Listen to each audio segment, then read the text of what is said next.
Hi guys, welcome back to my YouTube channel and I hope you're in great health guys. So today's cue card is describe a time when the internet didn't solve your problem. तो यहाँ पर हमने एक ऐसे time के बारे में बताना जब हमने किसी चीज़ के रिगार्डिंग इंटरनेट पे सर्च किया अपनी क्वेरी को बट इंटरनेट ने हमारी प्रॉब्लम सॉल्व नहीं की.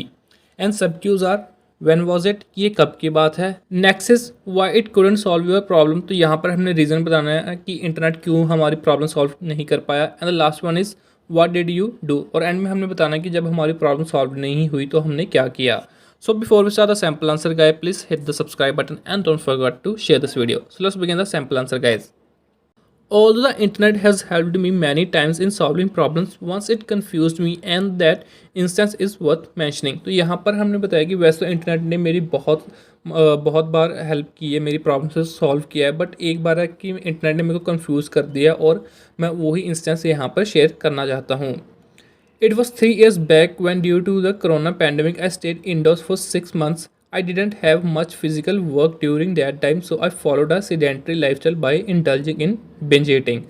तो यहाँ पर हमने बताया कि 3 साल पहले जब कोरोना पैंडेमिक आया तो मैं घर पे रहा 6 मंथ और उसकी वजह से क्या हुआ कि फिजिकल वर्कआउट वगैरह मेरा सारा सारा रुक गया. कोई फिजिकल एक्टिविटी नहीं हो रही थी और मैंने सीडेंट्री लाइफस्टाइल जीना शुरू कर दिया. सीडेंट्री लाइफस्टाइल होता है कि जिसमें हमारी कोई फिजिकल एक्टिविटी, जब वर्कआउट वगैरह नहीं होता, हम एक ही जगह पर बैठे रहते ज़्यादा. और मैंने क्या किया, बिंज ईटिंग शुरू कर दिया. बिंज ईटिंग मीन्स कि बहुत ज़्यादा खाना, कंटिन्यूसली कुछ ना कुछ खाना ही रहना, तो उसको हम कहते हैं binge eating. Consequently I gain tremendous weight and turn obese. तो उसकी वजह से क्या हो कि मैंने जब सीडेंटरी लाइफ स्टाइल जी और बिंज ईटिंग की तो मैंने काफ़ी ज़्यादा वेट पुट ऑन कर लिया और मैं ओबीस हो गया. Since the people of my township started body shaming me, I decided to lose weight. तो यहाँ पर हमने बताया कि जब मेरा बॉडी वेट काफ़ी ज़्यादा बढ़ गया तो मेरे जो नेबर्स वगैरह थे, जो टाउनशिप के लोग थे, वो क्या कि बॉडी शेमिंग करने लगे, मेरा मजाक उड़ाने लगे मेरी बॉडी का. तो फिर मैंने डिसाइड किया कि मैंने अब अपना वेट लूज़ करना है. As I couldn't join a gym due to the lockdown, I decided to research on the internet to gain information on how to reduce weight. तो यहाँ पर हमने बताया कि मैं जिम नहीं ज्वाइन कर सकता था क्योंकि लॉकडाउन की वजह से जिम वगैरह सारे बंद थे. सो मैंने क्या डिसाइड किया कि मैंने इंटरनेट पे डिसाइड किया कि मैं इन्फॉर्मेशन गेन करता हूँ कि कैसे हम अपना वेट रिड्यूस कर सकते हैं. However, to my dismay, after spending hours on the internet, I needed the correct information.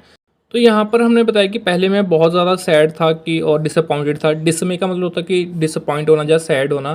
कि पहले मैं बहुत ज़्यादा सैड था क्योंकि मेरे को इतना टाइम मैंने स्पेंड किया इंटरनेट पे और मेरे को तब भी इतनी करेक्ट इन्फॉर्मेशन नहीं मिली. I got confused after researching on the internet because it is the place where anyone from any part of the world can express their views and there is no mechanism to check that person's credentials. तो यहाँ पर हमने बताया कि जब मैंने research वगैरह की इंटरनेट पे तो मैं काफ़ी ज़्यादा कंफ्यूज हो गया क्योंकि इंटरनेट एक ऐसी जगह जहाँ पर कोई भी इंसान किसी भी कोने से दुनिया के अपने जो उनके व्यूअर्स को एक्सप्रेस कर सकता है और वहाँ पे कोई ऐसा कोई रूल नहीं है कि हम चेक कर सकें कि कोई कितना कैपेबल है, किसी की क्या क्वालिटी है.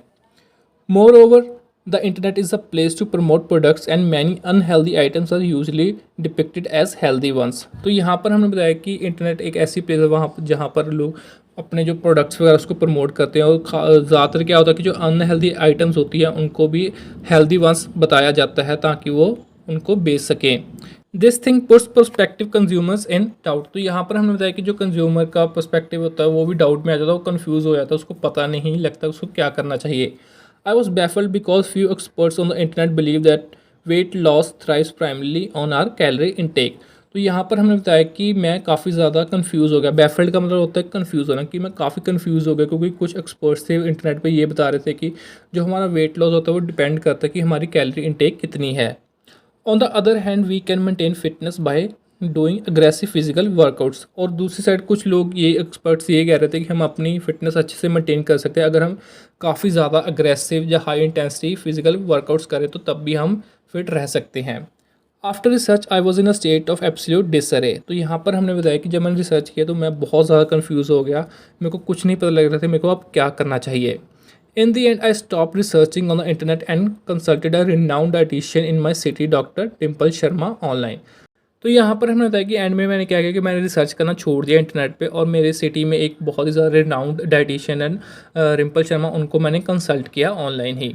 She advise me to remain mindful regarding what I eat plus She told me to walk every morning and evening for half an hour. Her advice worked like a charm for me and I lost 10 kg of weight in 4 months. और and में simply हमने ये बताया कि मेरे को उन्होंने बताया कि मेरे को ध्यान में ये रखना है कि पूरा दिन मैं क्या क्या चीज़ें खा रहा हूँ और मेरे को इवनिंग और मॉर्निंग में आधा घंटा वॉक भी करनी है। और उनकी एडवाइस जो थी मेरे लिए बहुत ज़्यादा असरदार साबित हुई और मैंने 4 मंथ्स में 10 किलो वेट लूज़ कर लिया। सो दैट्स इट गाइस, ये था हमारा sample answer regarding this cue card. So I hope आपको वीडियो अच्छी लगी होगी guys. So before you exit the video guys, please hit the subscribe button and don't forget to share this video and I will catch you in the next one. Till then take care and good for the preparation guys. Thank you.